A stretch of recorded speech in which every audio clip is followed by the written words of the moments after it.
Someone asked me the other day, why is it that more of America's farmers have not yet turned on Trump? After all, he's cut farm to table programs, he's cut farm to school lunch programs, he's cut all kinds of funding for, structural improvements, drainage, climate resilience programs. He's cut all kinds of grant funding for farmers all across this country. He's cut USAID that has cost America's farmers billions. Ask farmers in Nebraska how they're doing right now. We are seeing silos full of corn and wheat and sorghum that go unsold. The government, United States government, had promised to buy these crops, and then they pulled the contracts because Elon Musk gutted USAID. And all of this food, not just grains, but also milk that is turned into powdered milk, that was meant to go and secure our interests abroad and feed hungry people, is now sitting unsold in the United States of America, and that is hurting our farmers. Why are more of them not pissed off? And somebody else said, well, why are more farmers not freaking out that all of their migrant labor is being snatched by ICE? We are seeing ICE running into farm fields, snatching migrants who are toiling, picking our food, the food to feed the American people. They are coming in and tackling and snatching these folks, abducting them, and stuffing them into detention facilities where billions of our taxpayer money is going to keep these people imprisoned. And someone in my comments who was from the Midwest said, oh, don't you understand, in a lot of these states, especially a lot of the grain farmers and dairy farmers, they don't actually use that much immigrant labor. If they have very mechanized, agricultural setups on their farms, then they're not really interfacing that much with migrant labor. And yes, I totally understand, for those folks who are growing large amounts of soybeans and grains, that makes sense. If you don't have to interact with brown people on a regular basis, you can dehumanize them more easily. You can justify what Trump is doing more easily. But there are farmers all around the country that rely heavily, heavily on migrant labor, especially where I am on the West Coast. And they are about to feel the hurt real bad. It's starting to be that time of year where more and more crops need to be picked. And while it was an issue earlier in the year, like in Florida and Southern California, we saw a little bit of farm laborers who didn't want to show up to pick strawberries and broccoli and citrus because they were worried about ICE. Well, now we are seeing the Republicans in Congress. Republicans are now the fascist party of this country, right? They are fully consolidated as a fascist party. They have now agreed to take billions of our tax dollars and expand ICE tenfold. The Republicans in Congress have now given Donald Trump $150 billion of our hard-earned tax money to create his own massive secret police force, his own Gestapo that will be terrorizing communities all over the country. There's $150 billion for raids, but $0 for Medicaid. Do not forget that Republicans did that. Republicans did that to all of us. And so now we are seeing a tenfold increase in the completely rational fear of our hardworking migrant farm workers who feed this nation. And guess what? Farmers all around the country, right at a time when cherries and soon plums and peaches and all kinds of other crops around the country are coming ripe, crops that by and large need to be picked and sorted by hand. There's a massive farm labor shortage because workers are terrified that they are going to be snatched off the job, that while they are working, someone will snatch them out of the field and they will never see their families again. I'd like to point you to a piece from Spokane Public Radio from last week. It's called "Fear of ICE Causes Labor Shortage for Washington Cherry Growers." We've had 200 years of migrant farm workers in this country traveling from Mexico up the West Coast, following the picking season to harvest our food. Now, we've also had 200 years of abusing those farm workers, exploiting them, refusing to pay them a living wage or giving them safe work conditions. Yes, one of the things I've said previously is that I hope at the end of all of this, one of the things that comes out of this is that we understand the people who pick our food, they deserve dignity, they deserve a living wage, they deserve safe working conditions. They also deserve justice, and the people who are doing this to them deserve accountability.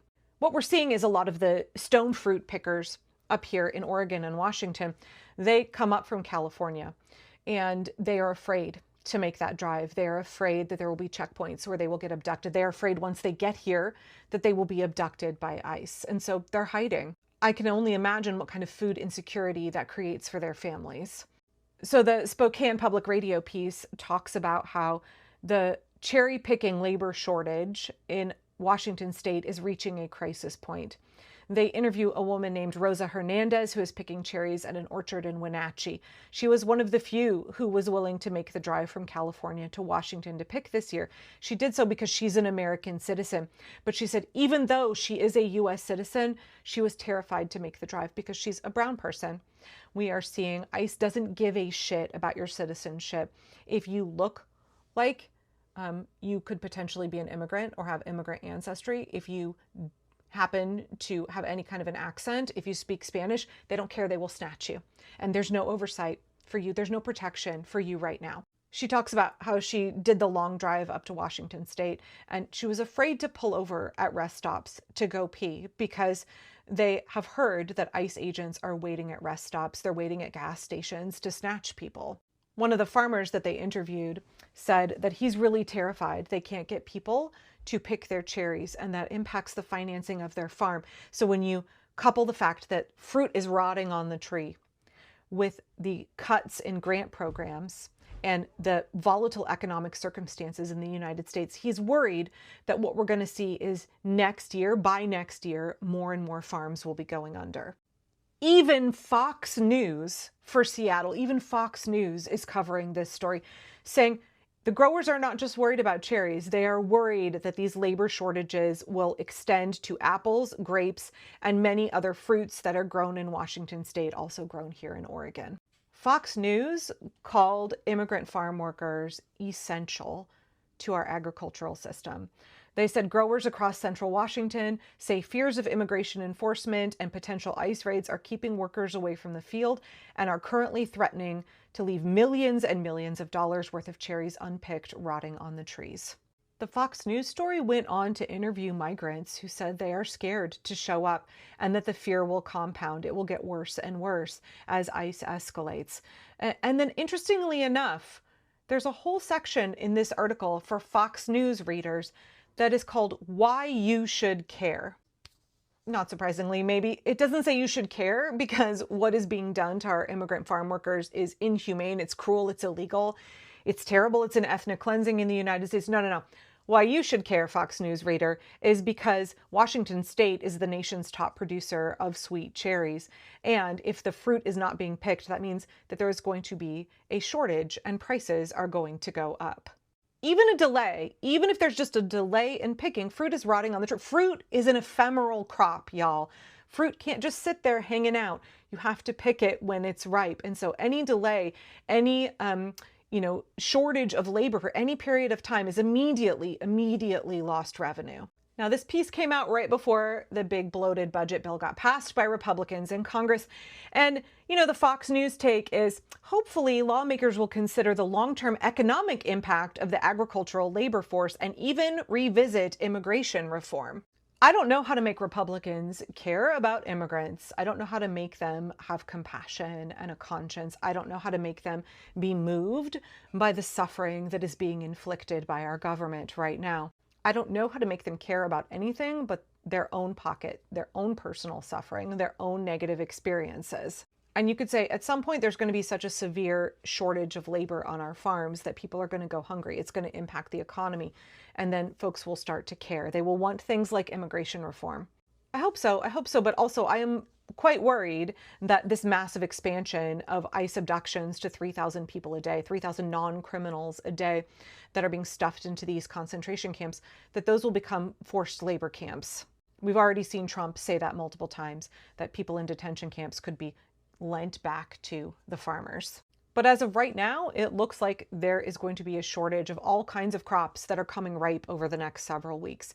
It looks like there's going to be a shortage of what is available in the stores. There will be increased prices. Until we stop it, there will be increasing food shortages. Until we stop it, there will be increasing human rights violations. Until we stop it, there will be hundreds of billions of our tax dollars being used to inflict suffering, to fund the American Gestapo, not only terrorizing our country, but weakening our food supply and our entire nation. We've been talking to a lot of farmers lately, and we're talking about American farmlands and how Donald Trump is slowly killing the American farmland. Folks, we've been the same land their parents and grandparents worked. And I keep hearing the same thing. It's getting harder and harder to make it. Under Donald Trump, policies both back then and now in 2025, they have been hit from every direction. Markets gone, bills piling up, promises that just don't land, farmers losing their workforce, crops, spoiling in the farmland, the cost of machinery operation being high due to what? Tariffs. The trouble really started with those traders or trade wars, tariff on China, Canada, Mexico, and you know what happened? They hit right back. We are talking billions in lost or over export, soybeans especially. At one point, sales to China dropped nearly 90% as China looked further to our other markets. And here's the kicker. Once China turned to Brazil, they didn't come back. Brazil added tens of millions of acres to keep the business. That's market we may never get, or the American farmers may never get back or get again. And now, here in 2025, it's happening all over. Cancelled shipments, failing crop prices, higher cost of tractors, higher cost of fertilizers, higher cost of steel, while sales are tanking. Now, American, you know what? Trump talked with the Coca-Cola to use sugarcane sweetener instead of corn. Where will those corn farmers go? Then you ask yourself, why are MAGA farmers not hungry? Why are MAGA farmers not, talking out? Let's talk about broke promises and bailout. So to patch the hole, the government threw bailouts, anyhow, billions of dollars. On papers, it sounded great, or it sounded great. But talk to farmers. They tell you it's slowly, it's capped, and sometimes it just never shows up.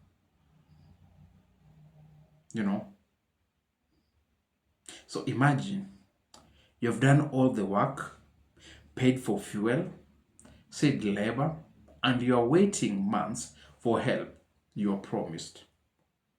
In 2025, over $2 billion in payments got frozen. That's more than 30,000 farmers left, twisting in the wind. Then, you ask yourself, how will you explain, how will you stand for Donald Trump when all of this are happening? You have seen all those bailouts. They are not distributed equally. It's who knows who. The higher corporations that have they have high chance of getting money. These are the same corporations receiving higher chunks of money than the smaller farmers that need a lot of money to keep running.